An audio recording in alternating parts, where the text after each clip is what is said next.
Karimnagar district में civil protection legal services team India की corporate office inauguration ceremony किया गया है। इस प्रोग्राम में dynamic social worker national president Syed Abdul Karim साहब तशरीफ लाए। इस प्रोग्राम में CPLS टीम इंडिया की कमेटी मेंबरान मौजूद थे। आइए नाज़रीन देखें इसी की तफसीली रिपोर्ट। आयत न्यूज़ को लाइक करें, शेयर करें और सब्सक्राइब करना ना भूलें।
మన వంతుగా ఏం చేయగలుగుతాం సమస్యను తీర్చగలిగే ఉద్దేశం కాదు. 90% మనం చేసుకుంటాం. అంటే ఎలా ఉంటుంది పోలీస్ దగ్గర ఎంఆర్ఓ ఆఫీస్ మ్యాక్సిమం నేను ఆగస్టు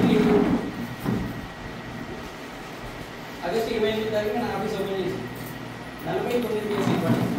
నేను తీసుకుని 40 కేసులు సాల్వ్ చేస్తాను. 7 కేసులు పెండింగ్లో ఉన్నాయి. రెండోది రిజెక్ట్ కేసు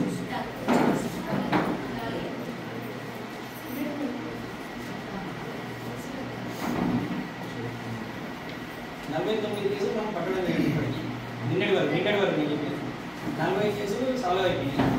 7 కేసులు పెండింగ్లో ఉన్నాయి. రిజెక్ట్ చేసినాం. మనకి కరెక్ట్ అనిపించలేదు.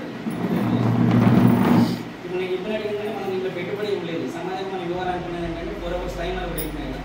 నా వంతుగా ఒక 10,000 రూపాయలు ఎవరికో సాయం చేసేదని అదే ఆఫీస్ పెట్టుకుంటే 100 మందికి చేయాలి. 10,000 రూపాయలు ఎవరికో చెల్లి పెళ్ళినారో మన దగ్గర 1,000 రూపాయలు 2,000 ఇస్తే అది కనబడదు. అది కానీ ఒక 10,000 రూపాయలు నేను ఎందుకు అంటే 8,000 రూపాయలు రెంట్, 500 కరెంటు బిల్లు, 1,500 రూపాయలు నాకు పెట్రోల్. దీంతో 49 మందిలో 40 మందికి రూపాయలు మన దగ్గర తీసుకెళ్ళి ఆన్ రికార్డు లెక్చర్ కూడా మెయింటైన్ చేసిన. ఏ రోజు మా ఆఫీస్కి ఎవరు వచ్చినా కూడా లెక్చర్ తీసుకొచ్చి వాళ్ళకి ఫోన్ చేసుకుని ఇప్పటివరకు ప్రస్తుతానికి అయితే నాకు చాలా హ్యాపీ ఉంది. ఎవరు వచ్చిన తర్వాత జాయిన్ చేసిన మా ఉస్మాన్ గారికి అందరికీ చాలా థ్యాంక్స్. లేదు రంజిత్ భాయ్ మీరు కూడా ఇదే రేంజ్లో ఉండాలని కోరుకుంటున్నాను. Thank you.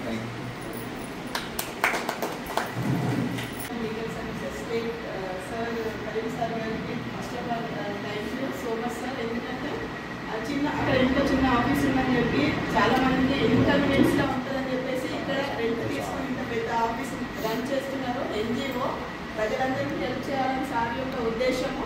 సో మనం కూడా తెలంగాణ మొత్తంలో ప్రతి జిల్లాలో ఒక్కొక్క ఆఫీస్ ఓపెన్ చేసి ప్రాబ్లం ఉన్న వాళ్ళందరికీ హెల్ప్ చేయాలని కోరుకుంటూ కరీం సార్ ఆధ్వర్యంలో